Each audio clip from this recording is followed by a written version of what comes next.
Well, welcome back, everybody. Thursday night, July 3rd.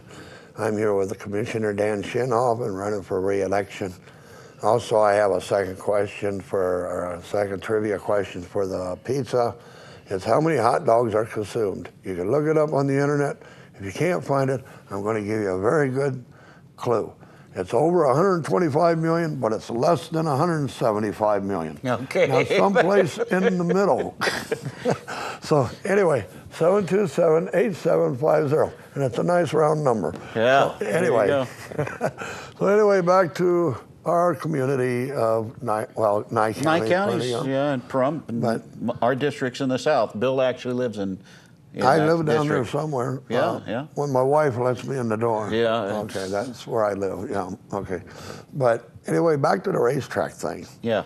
I heard theaters, all kinds of stuff, motels or shopping malls or whatever. Food, restaurants, yeah, there's a whole bunch in that plan, and I know we've all heard about theaters before, and I've worked on a couple of them that we're gonna, and then they cost too much because of infrastructure. They didn't have water and sewer in place. So they do actually have 3 different theater companies that are vying for a spot out there outside the gates. What this guy does, Mr. Morris, who owns the raceway, he has a raceway for rich boys with their toys. You know, they have these race cars and they come out and race them. And there's going to be 80 homes out there. I don't know why they want to live that close to a racetrack, but they do. And they'll be pretty much vacation homes, second homes for these people. But he does a great business now. A lot of people come to that place, but they end up staying in Vegas because we don't have enough hotel rooms. Right. We don't have a lot of, we have, I think, some good restaurants, but we don't have a lot to choose from. So that's why he's doing this development outside there too. So it's gonna, and hotels, I think, I can't think of the name, but it's one of the chains that's pretty upscale is looking to put 120 rooms in. So it's a real thing that's happening. It's not pie in the sky. Oh yeah, movie theater again. Right. The trouble has always been the infrastructure, and that's what's going to happen now. So it's going in place. They're putting $4.5 million, $4 million into a sewage and water treatment plant to take care of that area. Well, you know, it's like on everything, free enterprise. Let the people come in and perform, and they will get it done. Every time you throw something up, you know, like we don't want you to kill that certain type of cockroach out there. Yeah. You know, you're going to have to pay a fine for that or don't something. start me on that. The tortoise and the hare and all the other pupfish things. And, you know. And the thing is those have all survived all through history anyway. And actually, they didn't need us to help them survive. So. There you go. But this is a unique, this is a unique thing that he's got here. I've spoken to him a number of times, and he said he couldn't do it anywhere in California. He couldn't find large enough land, and then when he did, there were far too many restrictions for him to make it pencil out. And so he chose our town. He's invested hundreds of millions of dollars in this project that's moving forward, and then they asked us to run the water and sewer system, and one gentleman said that we shouldn't be picking winners and losers by helping him. And I had to kind of laugh because I don't know anybody else doing a private raceway that wants to come in here and do this was really a unique situation. And that's where government can help, not hinder, and that's what we are doing now, even though we're not having a water and sewer plant, that's going to UICN. But we've been working with them and all these other businesses that you see going to get them through the process, to get them feel comfortable here, and they do now. So well, you know, you say you don't pick winners and losers, but how many? I mean, I have no idea, and I'm not asking if you would know. But once this would be completely developed, how many employees would it? How many people would be employed? How much tax revenue would come in that way? Yeah, tons. And I can tell you some of the numbers. We're looking at a couple hundred altogether at the raceway, and over what was it? I think it was over 500 for the commercial development outside. Those are just some of the beginning numbers. And every time you pay somebody, that's a tax revenue. That person spends it normally in the area they live or work at. And see, this is where people get, outside of LeClaire, Iowa, John Deere built a huge plant out there, and they gave Scott County, Iowa, gave John Deere one hell of a tax break and everything. And everybody, you had all your crybabies again about, oh, gee, we should be taxing them more. But they put so many hundreds of people to work. That pay-in tax revenue has paid for itself time after time. And if they didn't do it, of course, I mentioned it to someone here in Nye County, and they thought I was crazy. And I thought, well, we got enough room. But I mean, I'd love to have them. I met one of the presidents of Case. Case. Yeah, and Caterpillar. Caterpillar, Yeah. which I think anyway. I met one of them one of my trips into Washington, and they were looking at expanding. So. We've got possibilities. That's what happened with the detention center up there, actually. They have about $10 million in payroll. They hired 200 people. They pay almost $1 million in property tax. Right. You imagine how much more this town would be hurting if we didn't have that. So that influx really helped us get through some of this, quote, recession. Well, it's just like Caterpillar, where I come from. Right. Was a big area for John Deere and Case and International Harvester right, and all those Farmall and Caterpillar and Alcoa and that, which almost all of them are out of business now, except for a couple.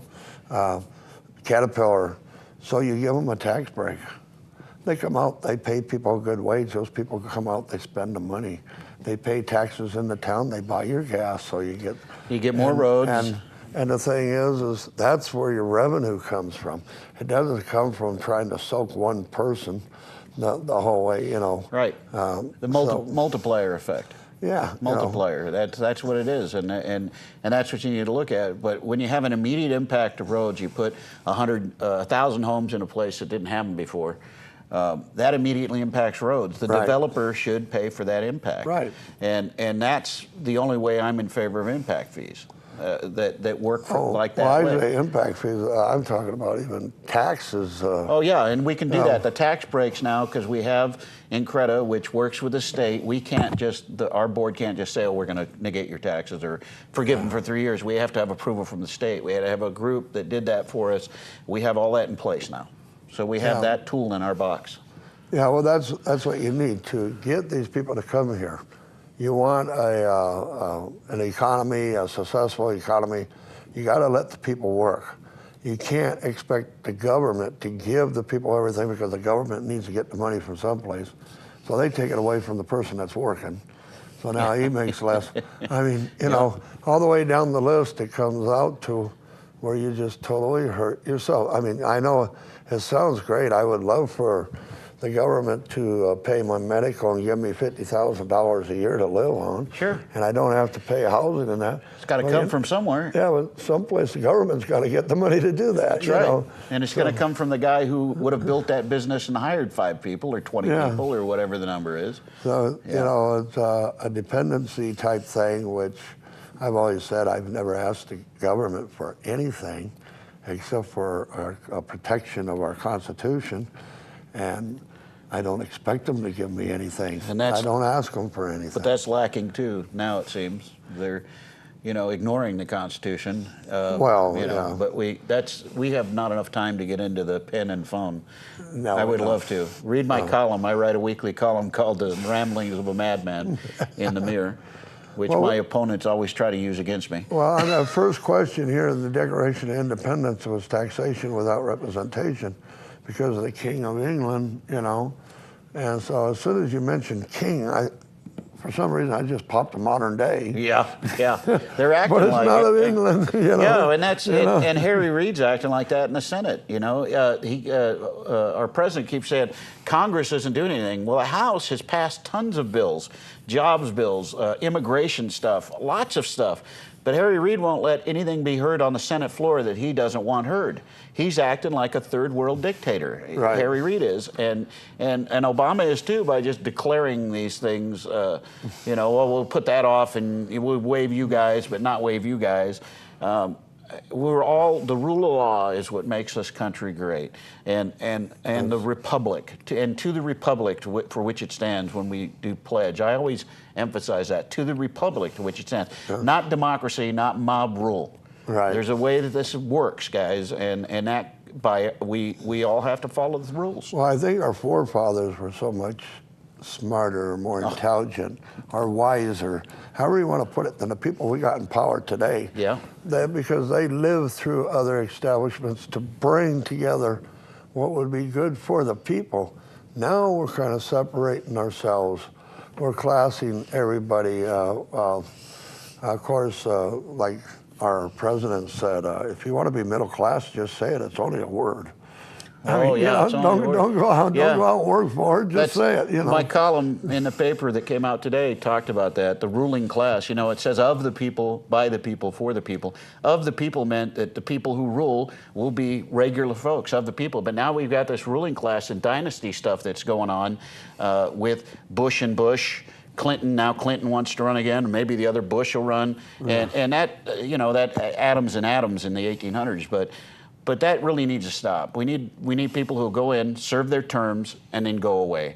And I really thought I'll serve 2 terms and I'm ready to go away. So I'm running for a 2nd term, and I hope folks will let me continue to do the job for them. I had to get that plug in because we're close to leaving. Yeah, it's almost time.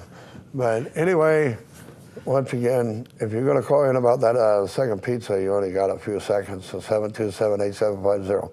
Next week, I will have on Sheriff Candidate Rick Marshall, and tomorrow's 4th of July. I wish for everybody to go out and register to vote when you can. It's time for us to leave. Have a safe 4th of July weekend. Take care and have a great weekend. Bye. Actually, it went by.